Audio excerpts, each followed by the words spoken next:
जाते जाते देखते हैं कि एक विशालकाय नदी है। अब इस नदी को पार करने का तो सामर्थ्य ही नहीं मेरे शरीर में, और तुरंत पुनः तोड़ी में ही आकर के उतर गए और आकर के कहा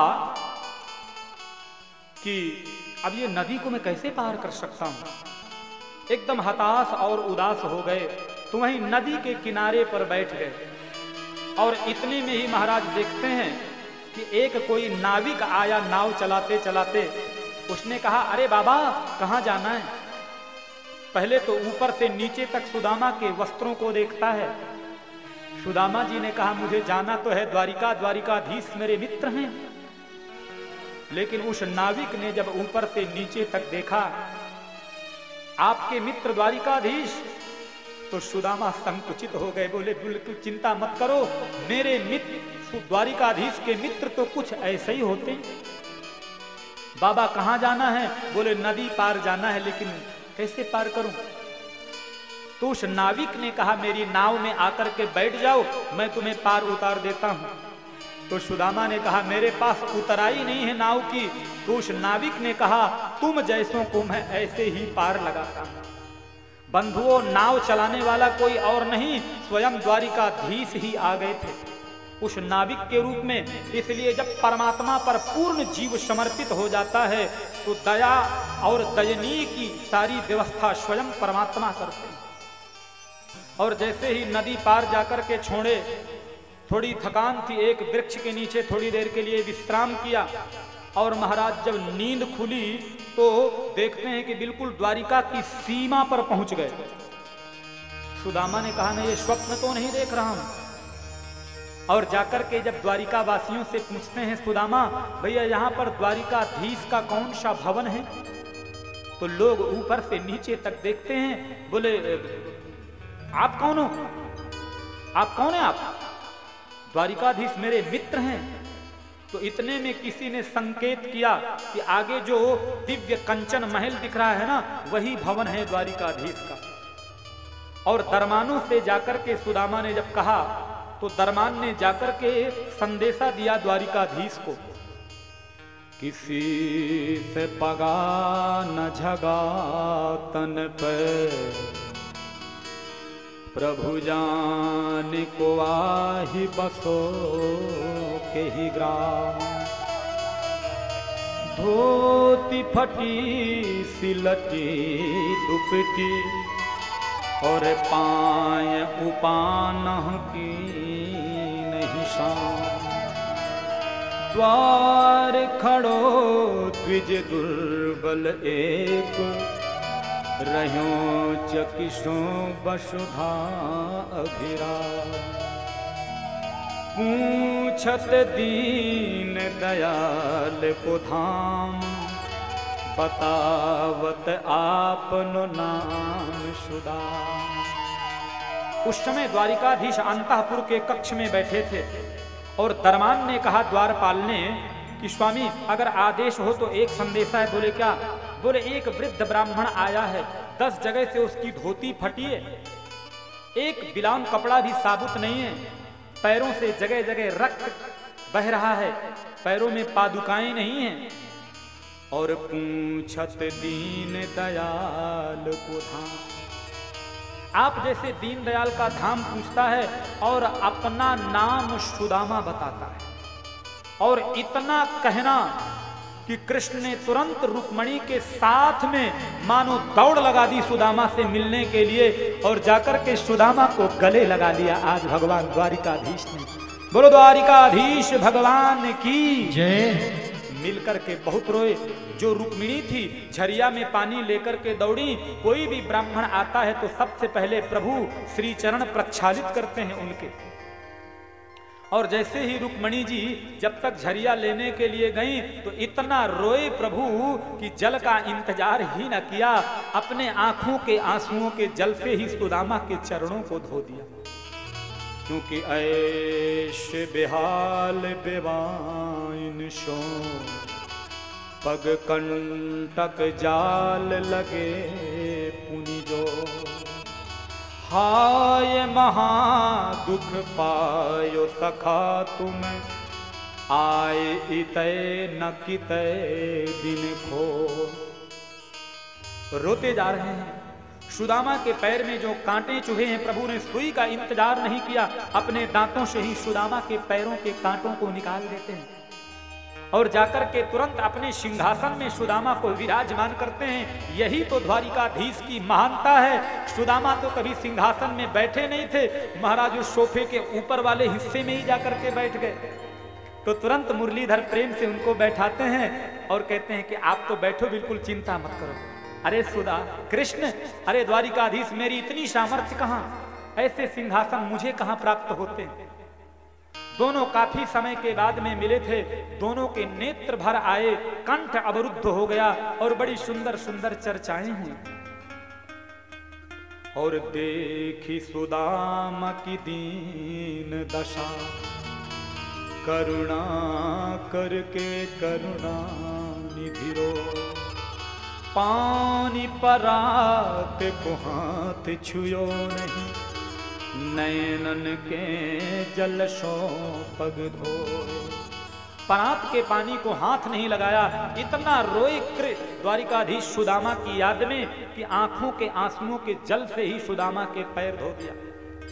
यहां पर मानो एक ऐसा ही दिव्य भाव है कि विष्णु रूप द्वारिकाधीश को लगा कि ये जो गंगा जल है ये मेरे पैरों से निकला हुआ है, और सुदामा जैसे श्रेष्ठ ब्राह्मण के चरण मैं अपने पैरों के जल गंगा से नहीं धो सकता, इसलिए दूसरी गंगा मानो आंख से आज आंसुओं के रूप में प्रकट कर दी। ऐसा दिव्य चर्चाएं हैं। और जब इस भाव को देखा समस्त कृष्ण की, द्वारिकाधीश की पटरानियों ने, तो उनके मन में बड़े विचित्र भाव उत्पन्न हो रहे हैं कि मने न कृतम पुण्यम अवधूते न भिक्षुना, क्रियाहीने न लोकेस्मिन् गर्हिते न धमेन च। किमने न कृतम पुण्यम, इस अवधूत का न जाने कौन सा ऐसा पुण्य है इस भिक्षुक का, जो स्त्रियाहीन न लक्ष्मीहीन है, उसको प्रभु ने आज इस प्रकार से गले से लगाया। सत्यभामा ने तो कान में कह भी दिया, तो भगवान ने भी संकेत में कह दिया, सत्यभामा तुम्हें पता नहीं ये कैसा परम तपस्वी है। रुक्मिणी तुमको पता नहीं, इन ब्राह्मणों की वजह से ही मैं कमलाकांत लक्ष्मी का पति बनता हूं, क्योंकि रुक्मिणी ही लक्ष्मी है। विप्र प्रसादात् धरणीधरोऽहम्, विप्र प्रसादात् कमलावरोऽहम्, विप्र प्रसादात् अजिताजितोऽहम्, विप्र प्रसादात् मम राम नाम। विप्र प्रसादात् धरणीधरो हम, इन ब्राह्मणों के आशीर्वाद से ही मैं धरती के भार को अपने शेष पर धारण करता हूं। और विप्र प्रसादात् कमलावरो हम, रुक्मिणी तुमको पता नहीं, इन ब्राह्मणों के आशीर्वाद से ही मैं कमलाकांत अर्थात लक्ष्मी का नारायण जाना जाता हूं। और विप्र प्रसादात् अजिता जितो हम, इन ब्राह्मणों के आशीर्वाद से ही कुंभकर्ण, कंस, खरदूषण आदि बड़े बड़े दैत्यों से विजय पाता हूं। और अंत में तो कितनी बड़ी बात कही, विप्र प्रसादाद मम राम नाम।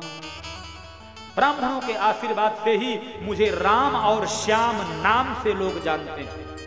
एकदम आश्चर्य में खड़ी हो गई। आपस में बड़ी अच्छी अच्छी चर्चाएं चल रही थी, और इतने में ही कृष्ण तो बचपन के नटखट थे। उन्होंने कहा, कन्हैया ने कहा, अब देखो आप तो बचपन के मित्र हो, ये बताओ शादी हुई कि नहीं। तो सुदामा कहते हैं, द्वारिकाधीश इसके अलावा और कुछ पूछने को नहीं मिला कि शादी ही पूछनी है। बोले नहीं, मैं तो इसलिए पूछता हूँ कि तू बचपन में कहता था मैं तो सन्यासी बनकर के विरक्त महात्मा हो जाऊंगा, इसलिए मुझे लगा कि सही तो ऐसा नहीं हो गया।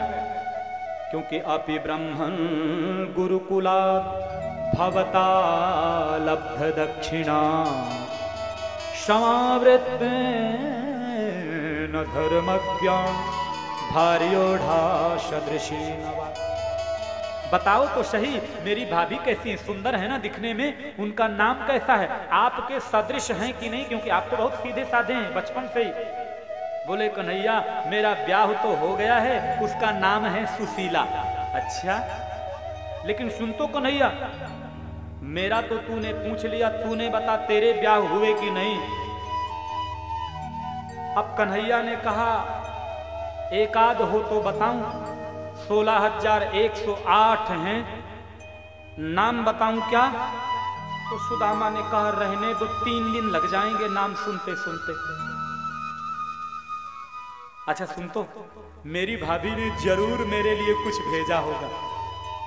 और सुदामा मारे संकोच की उस पोटली को बगल में दबाए हैं चावल की, क्योंकि मेरी भाभी अपने देवर के लिए जरूर कुछ न कुछ भेजी होगी, मुझे दे तो सही।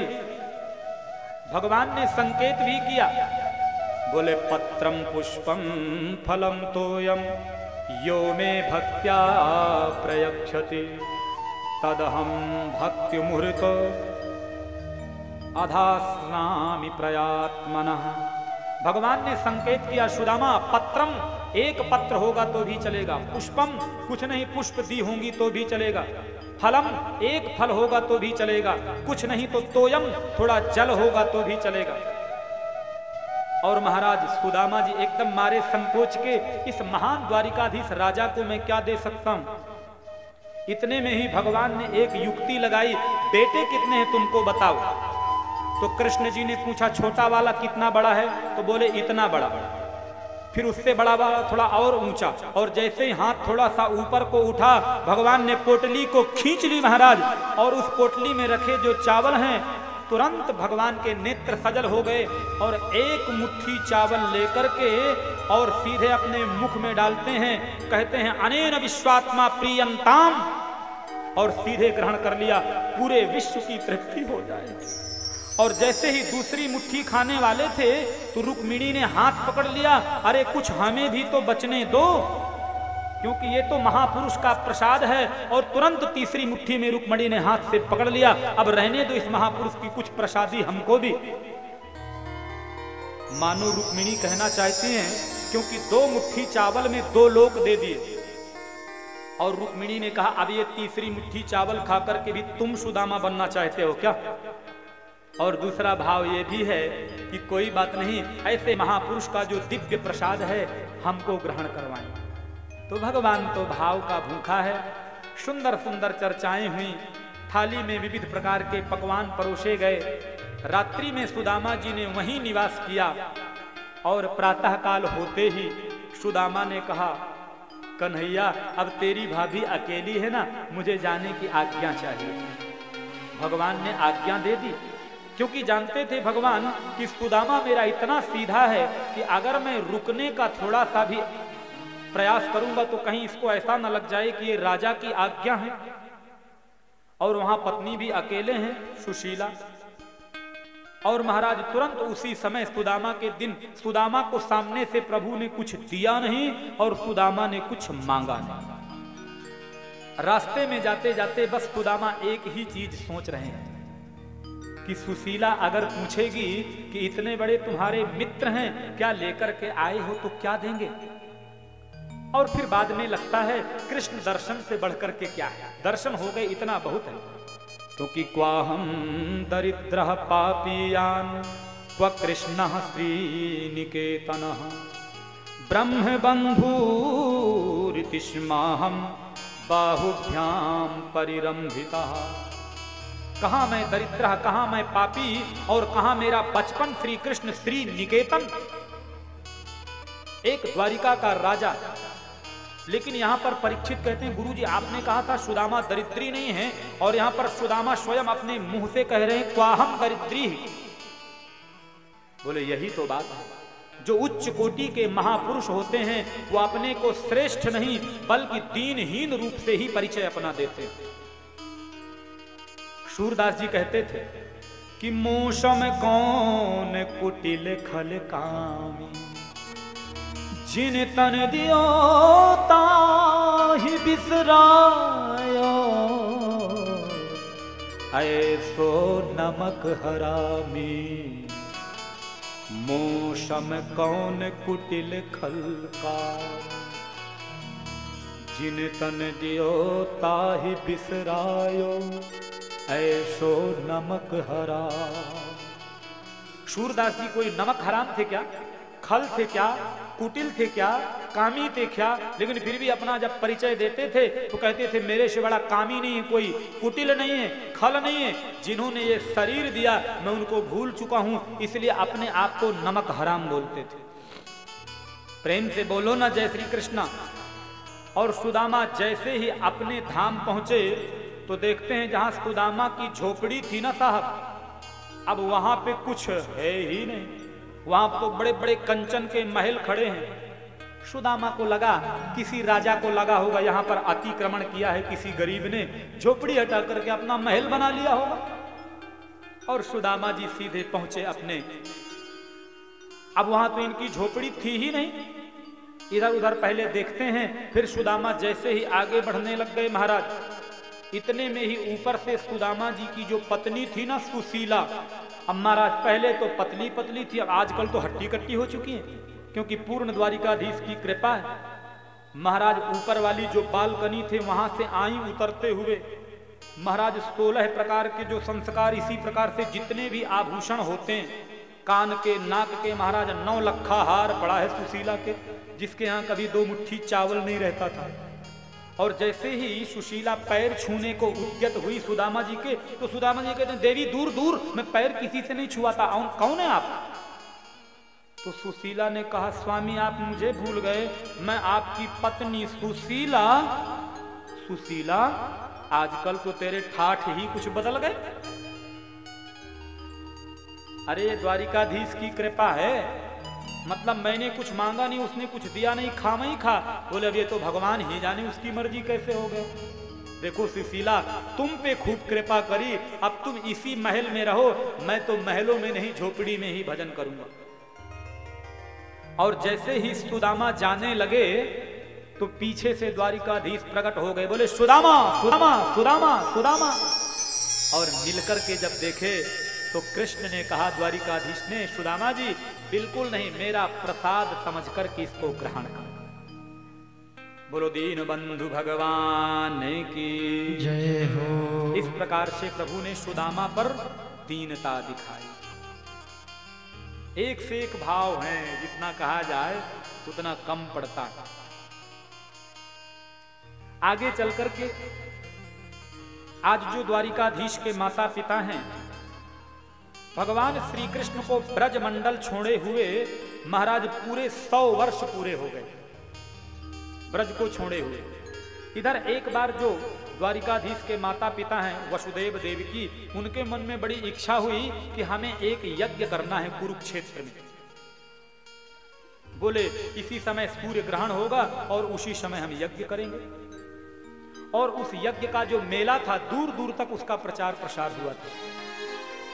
जितने ब्रजवासी थे वो भी उस यज्ञ में पहुंच रहे थे। अब महाराज जैसे ही श्री कृष्ण पहुंचे, प्रेम से बोलो ना जय श्री कृष्ण। अब उस मेले में तो जाना था द्वारिकाधीश को भी। इतने में ही महाराज जो ब्रजवासी थे वो तो आज भी उनको यही मानते हैं, वो भी उसी मेले में जा रहे हैं। अब मेला में तो आपको मालूम है ठेलम ठेला होता है, वहां चलने की जरूरत नहीं पड़ती, अपने आप धक्का दे दे के आदमी बढ़ता रहता है। अब महाराज इतने में ही जैसे ही द्वारिकाधीश श्री कृष्ण पहुंचे तो आगे आगे 4 बॉडीगार्ड लगे थे, उनके सैनिक बोले दूर हो जाओ दूर हो जाओ, द्वारिकाधीश श्री कृष्ण आ रहे हैं, द्वारिकाधीश श्री कृष्ण। इतने में ही 4 ब्रजवासी वहां टोली बना करके खड़े हो गए रास्ते में, ए हट जाओ द्वारिकाधीश श्री कृष्ण आ रहे हैं। इतने में ही जो ब्रजवासी थे बोले जाओ अपने द्वारिकाधीश श्री कृष्ण से कह देना तुम्हारे बाप खड़े हैं रास्ते में। ऐसा प्रेम है ब्रजवासियों का।